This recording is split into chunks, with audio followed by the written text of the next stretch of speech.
Today, malalaman mo kung bakit may mga taong successful kahit tamad sila. So, i-clear ko lang tol, somehow sa buhay mo, para maging successful ka din, syempre, kailangan mo magsipag. Ang tanong lang is kung saan mo ba nilalagay yung sipag mo. Kasi may mga ibang tao na masipag sila sa gantong career nila, sa gantong bagay na ginagawa nila, pero may ilan na nagkakaresulta, may mga ilan na hindi naman. So, ano yung pinagkaiba nila mostly? Kasi may mga pumapasok sa construction, may mga yumayaman doon, merong hindi. May pumapasok sa mga restaurant business, may yumayaman doon, meron ding hindi. May pumapasok sa mga pagbebenta online, pero may nagsasucess, pero meron ding hindi. So, ano yung mga pinagkaiba nila? So, kailangan mo din maintindihan, syempre, kailangan mo magsipag, pero yung sipag mo ba, saan mo ba dapat siya nilalagay? Baka mamaya yung sipag na pinaglalaanan mo is hindi siya sulit, kumbaga sayang yung majority ng time mo dyan. So, wag mo ito masyado iliteral na may nagiging successful kahit tamad, tapos ikaw is magpapabanjing-banjing ka na lang.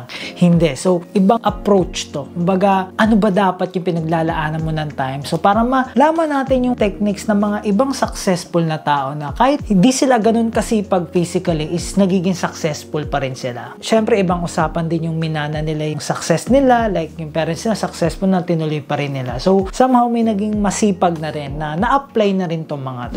Unang reason bakit may nagiging successful kahit tamad sila is they think hard. Kumbaga talagang yung mind nila is nag-iisip sila ng mga magandang ideas, in-exhaust talaga nila. Kumbaga hindi sila masipag physically, pero masipag sila mentally. Masipag sila mag-imagine, masipag sila mag-isip ng mga strategy, masipag sila mag-isip ng mga instances or events na paano makakatulong sa success nila. Kasi may mga ibang tao na sobrang sipag nila physically, like work lang ng work, like dalawa na yung work or minsan tatlo pa yung work, pero walang nararating. Do syempre kumikita, nakaka-survive naman, pero hindi sila nakakausad sa buhay na gusto nila. Do masipag sila, pero hindi nila nakukuha yung gusto talaga nila, which is time freedom and syempre financial freedom. So yung mga taong successful kahit tamad sila is nag-iisip sila, tama ba tong ginagawa ko or mali ba to? Yung pinagsisibagan ko ba na to, tama ba to o hindi? May mas sulit pa ba na opportunity na gawin kaysa dito? Ganun yung ginagawa nila. Hindi sila basta sapak lang sila ng sapak. Kumbaga,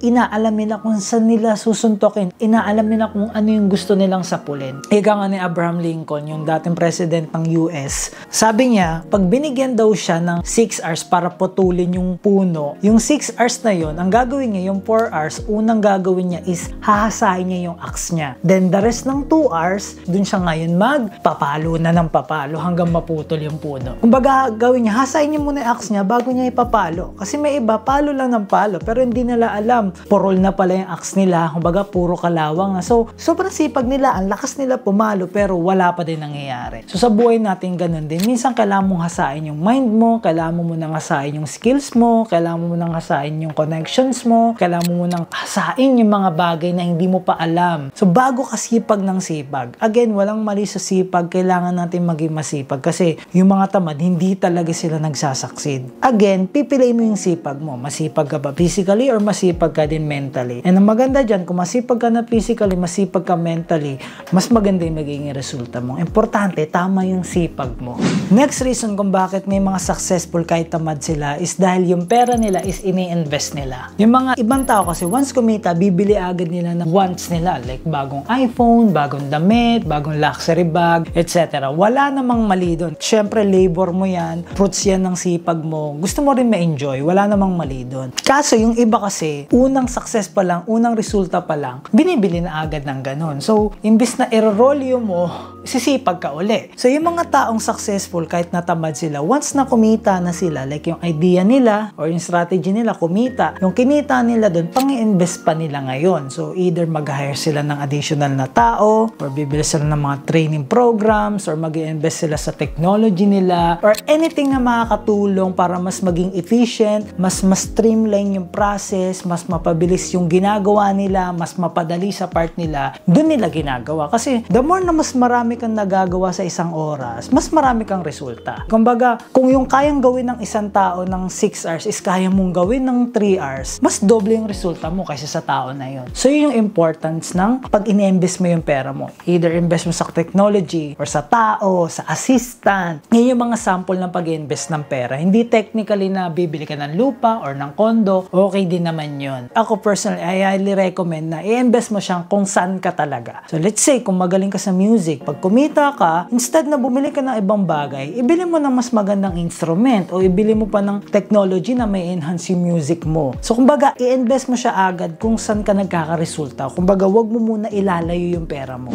Next na reason kung bakit may nagiging successful kahit tamad sila is dahil gumagamit sila ng leverage. Kumbaga, hindi lang sila yung gumagawa, hindi lang sila yung nagtatrabaho. Kumbaga, kumukuha sila ng tulong sa ibang aspeto. Una na dito is yung tao, or minsan dyan mga banks, or minsan dyan mga mentors, or mga connection. Kasi pag ikaw lang ng ikaw ang gagawa, tol, matagal talaga. Kumbaga, yung resulta mo is tatagal. Kasi yung alam mo, limited lang. So once na may mga connections ka, may mga kilala ka na makakatulong sa'yo, mas mapapabilis. So once yun nga, pag may mga partners ka, or may mga empleyado ka, is nakakatulong din siya sa'yo. Let's say ngayon, so ikaw, bata ka pa lang, ang mindset mo is kaya kong gawin lahat, kaya ko to. Kaya mo naman talaga, kaso mahihirapan ka, yung resulta mo onte or babagal ka. So the more na mas may makakatulong ka na ibang tao, or may ideas ka na kukuha sa ibang tao, or may finances ka na kukuha sa ibang tao, mas madali. So syempre, kailangan mo lang din isipin what's in it for them. So pwede mo silang bayaran, or pwede mo silang bigyan ng part ng kita sa business mo, or sa ginagawa mo, o sa project mo. So kung syempre sila, hindi naman nila basta-basta ibibigay ng libre lang yung mga alam nila. Kailangan mo din syempre magbalik sa kanila. So ang point dito is, kailangan mo ng tulong. Oo, magaling ka, malupit ka, pero kailangan mo rin ng tulong ng ibang tao na mapapadali yung ginagawa mo. Let's say, kung mag-isa ka sa buhay, ang dami mong ginagawa sa bahay,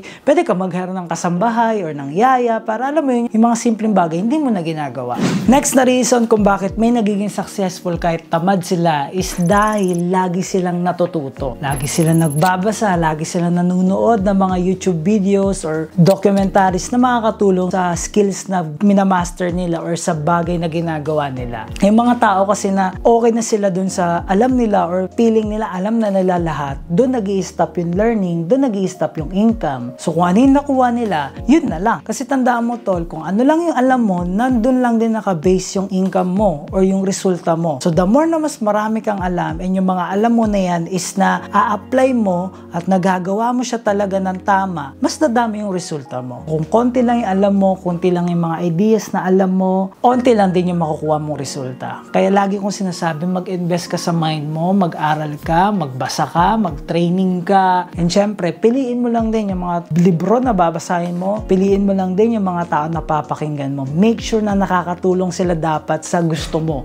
Kumbaga, hindi yung basta may tinuturo is kinig ka na lang ng kinig. Hindi siya ganun. Kailangan itama mo din or sa gusto mo mang gawin in the future. Basta, ang main key dito, kailangan mo mag-aral, kailangan mong galingan. Let's say, graduate ka na ng college or nag-masteral ka na or may doctorate ka na, patuloy pa rin ang pag-aaral. Sila Vicky Bello nga patuloy pa rin ang pag-attend ng mga training sa abroad para mas mapaganda yung mga technologies nila. So tayo pa kaya? So ang key, mag-aral na mag-aral. Next na reason kung bakit may taong successful kahit tamad sila is they think big. Kumbaga, yung malaki sa'yo, maliit lang sa kanila. Yung bagay na nakikita mo na hanggang dyan lang, sa kanila, mas malawak pa. So, yung bagay na nakukuha nila ngayon compare sa'yo, mas marami, mas malawak. So, kung gusto mo rin ng ganun, lawakan mo yung pag-iisip mo, lakihan mo yung bagay na gusto mo, at huwag kang malula. Kasi hindi mo naman kailangan kunin yan ng isang buwan lang, ng isang taon lang, or ng 5 taon lang.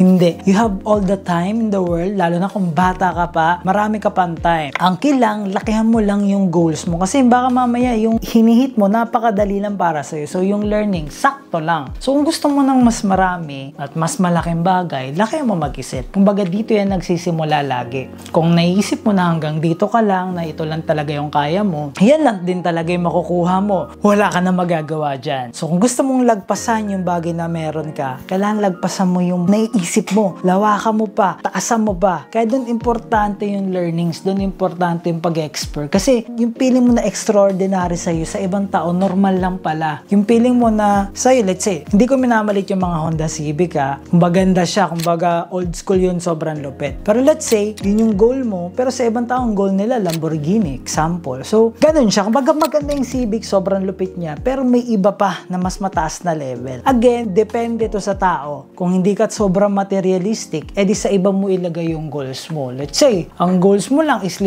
bansa lang mapuntahan mo or makapag-travel ka. Sa ibang tao nakapag-travel siya ng 100 countries, 200 countries. So, ibig sabihin, possible siya. Kumbaga, kailangan mo lang lakihan. So, hindi lang to sa material, pati din to sa mga experiences, sa mga kaalaman, marami pa yan. So, ang key, lakihan mo, lawakan mo. Next na reason kung bakit may nagiging successful kahit tamad sila is dahil mas priority nilang isipin yung mga ideas kaysa about sa buhay ng mga ibang tao. Kumbaga, mas gusto nila mag-isip ng mga strategies, ng mga techniques, ng mga ideas, ng mga concepts na makakatulong sa kanila. Kasi mga ibang tao, mas gusto nila mag-chismis, gusto nilang pag-usapan tong si ganito na ano na ang balita sa kanya, ano na nangyayari sa kanya. More on ganun yung ginagawa nila. Baga ano naman siya, like entertaining siya, masaya siya. Kaso nga lang yung growth, wala doon. Ang growth kasi nasa mga ideas, nasa mga techniques, nasa mga strategies na once na-apply mo yan, magkakaresulta ka, may makukuha kang bagay na gusto mo. Kung puro chismis ang iniisip mo, puro balita about sa ibang tao, ang lagi mong iniisip, mas babagal ka. Kasi yung focus mo nasa kanila na wala na sa'yo. Again, hindi naman bawal na isipin mo ibang tao or time to time makichismis ka. Okay lang yun. But ang problema is kapag yun na yung lagi mong ginagawa. Ibig sabihin, nawawala ka na sa alignment mo, nawawala ka na sa main goal mo, which is yung sarili mo, tsaka yung goals mo. And most of the time, dapat ang ginagawa mo is patulong lagi sa goals mo, patulong lagi sa resulta mo. So kung lagi mong iniisip or lagi mong pinag-uusapan ibang tao, mas napopokus yung energy mo sa kanila. So somehow sila pa yung nagkakaresulta kaysa sa'yo. So kung gusto mong magkaresulta, makuha yung mga bagay na gusto mo, mag-focus ka na lang sa sarili mo. Tsaka na tumingin sa labas, tsaka mo na isipin yung ibang tao. Once nagawa mo na yung mga tasks mo, once na nagawa mo na yung mga daily assignments mo, once na nagawa mo na yung mga projects na kailangan mong gawin, then once okay na, dun ka na makipag-chismis saglit. Then balik ka ulit sa goals mo. Kumbaga, trabaho muna bago leisure. Kumbaga, trabaho muna bago pleasure. Gawin mo muna yung kailangan mong gawin. Kasi automatic niyan, once nagawa mo yung kailangan mong gawin, yung mga gusto mong gawin, madali na.